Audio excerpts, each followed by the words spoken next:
नमस्कार, मैं हूं Vinod Kumar Shukla. I F truth पर आपका स्वागत है। बिहार जिस तरह से चुनाव के नज़दीक जा रहा है, कई तरह के डेवलपमेंट हो रहे हैं। एक तो जो स्पेशल जो SIR की बात हो रही है, स्पेशल इंटेंसिव रिवीजन है वोटर्स का, एक वो मसला है जिसको लेकर के विपक्ष बहुत मुखर है। उसके अलावा डेवलपमेंट की तो बात होती ही रहती है। दूसरा जो मसला है वो जिस तरह से बिहार में एक के बाद एक हत्याएं हुई हैं। अगर हम पिछले 10 दिनों की बात करें तो पिछले 10 दिनों में 7 लोग मारे गए हैं। मैं नाम बताता हूं, उसके बाद आगे समझने की कोशिश करते हैं। ये मामला गोपाल खेमका से शुरू हुआ था, उसके बाद अजीत कुमार, रमाकांत यादव, विक्रम झा, जितेंद्र कुमार महतो जो एक लॉयर थे, सुशीला देवी, सुरेंद्र केवट और पुत्तू खान।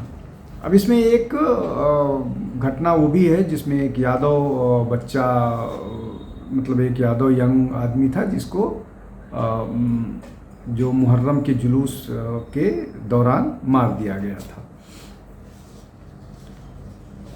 ये पूरे मामले के बाद 2 तरह की चीज़ें हो रही हैं। पहला तो ये कि कहा यह जा रहा है कि जो ये पूरा मामला है इसको लॉ एंड ऑर्डर से, इस सरकार के लॉ एंड ऑर्डर से जोड़ा जा रहा है। दूसरी तरफ सोशल मीडिया पर जो लोग एक्टिव हैं उनका ये मानना है कि ये शायद डेलिबरेटली किया जा रहा है और इसमें विपक्ष के लोगों की भूमिका हो सकती है, लेकिन इसको प्रूव नहीं किया जा सकता कि क्या इस तरह के मर्डर्स विपक्ष के लोग करवा करके सरकार को बदनाम करने की कोशिश कर सकते हैं। लेकिन सोशल मीडिया पर इस तरह की बात हो रही है कि अचानक ये क्यों शुरू हो गया, इतने सारे मर्डर एक के बाद एक। इसलिए कि अगर बात करें तो जो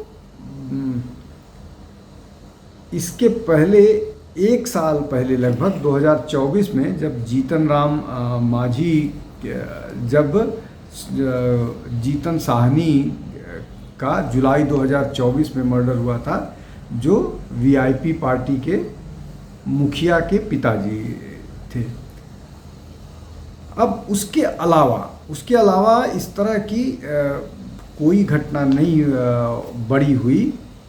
और ये बात भी तय है कि जो घटनाएं होती हैं हिंसा की या मर्डर की, इसको अब जीरो पर कभी कहीं किसी समाज में नहीं लाया जा सकता है। जो मोस्ट डेवलप्ड कंट्रीज़ हैं वहाँ पर भी, अमेरिका में भी फायरिंग्स में बहुत सारे लोग मारे जाते हैं, लेकिन फिर भी लॉ एंड ऑर्डर जो है वो स्टेट की जिम्मेदारी होती है और उसमें अगर वो चूकेगी तो विपक्ष डेमोक्रेसी में उस पर प्रश्न करेगा। मैंने गिनाया कि कैसे पिछले 10 दिन में 8 लोग मार दिए गए हैं।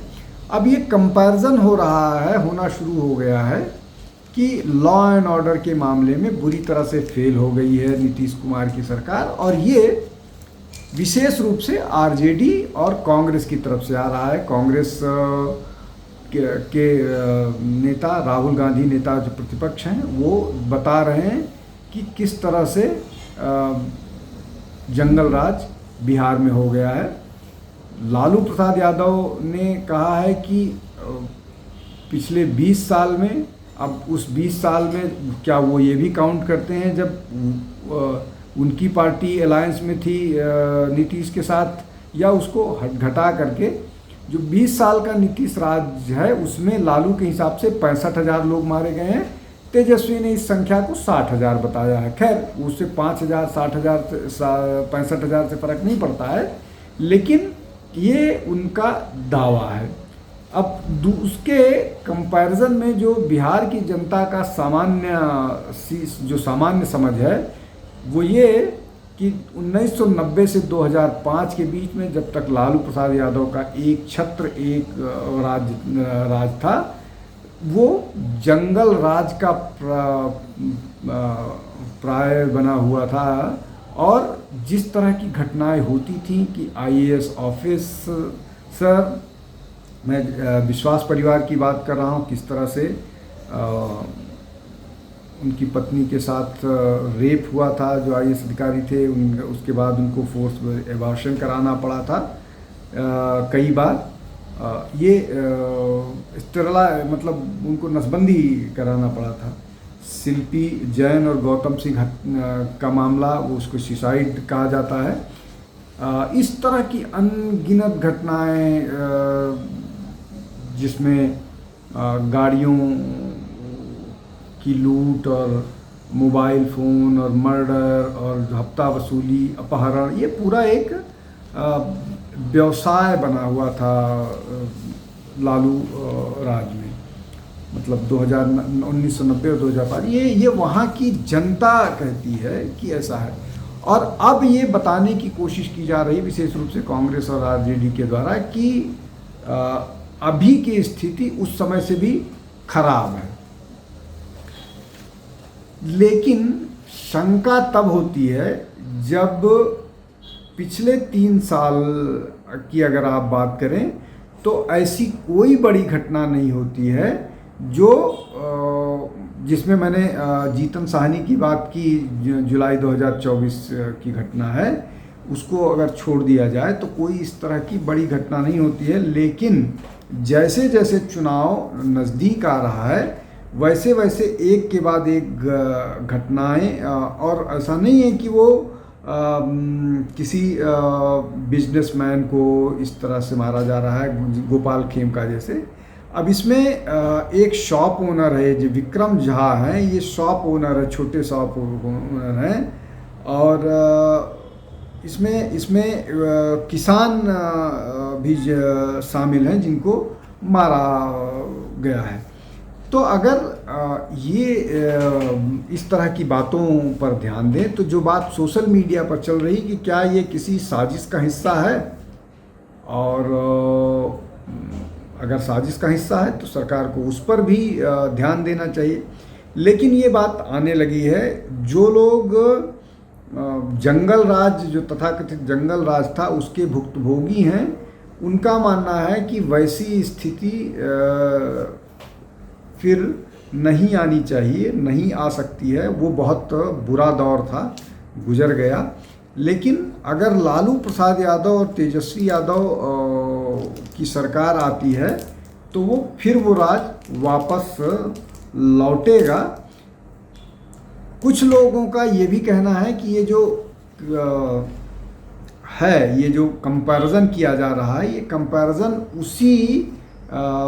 उसी पुराने समय को धोने की कोशिश है, और जो लोग इतने लंबे समय से सरकार से गायब हैं वो इस कोशिश में हैं कि किसी तरह से ये सरकार जाए और तेजस्वी मुख्यमंत्री बने। लालू प्रसाद यादव की अपनी ख्वाहिश है ये कि वो अपने रहते तेजस्वी को मुख्यमंत्री तौर पर देखें। ये एक बात है, लेकिन उसमें ये जो मर्डर्स हैं इनकी क्या भूमिका होगी और क्या सचमुच ये एनडीए को चुनाव हराने के लिए है, और क्या ये एनडीए को चुनाव हरा देगा, या इसका काट कोई पॉलिटिकल तौर पर निकल करके आएगा, या इसको एक्सपोज कर पाएगी सरकार और पुलिस, या ये बात जो हो रही है ये सरकार की नाकामयाबी है। ये बहुत सारे प्रश्न हैं जिसका जवाब अभी कोई नहीं दे सकता है। सोशल मीडिया पर की सारी चीज़ों को आप विश्वास के दृष्टि से नहीं देख सकते हैं, लेकिन सोशल मीडिया पर बहुत सारी चीज़ें ऐसी होती हैं जो बाद में सही भी साबित होती हैं। खैर, तो उन पर अगर इस तरह की कोई स्थिति आएगी जहाँ पर किसी की भूमिका इसमें नज़र आई तो उस पर भी हम चर्चा करेंगे। लेकिन चूंकि इस तरह की बातें चर्चा में हैं और चुनाव के पहले अचानक आए स्पर्ट ऑफ वायलेंस पर लोग संदेह कर रहे हैं। आज के लिए बस इतना ही। आप हमारे साथ जुड़ते रहिए, हमारे चैनल को लाइक कीजिए, शेयर कीजिए, सब्सक्राइब कीजिए। बहुत बहुत धन्यवाद। नमस्कार। हमारे चैनल आई ऑफ ट्रुथ को सब्सक्राइब कीजिए YouTube पर, इसे फॉलो कीजिए Facebook पर, इंस्टाग्राम पर, ट्विटर पर और कू पर।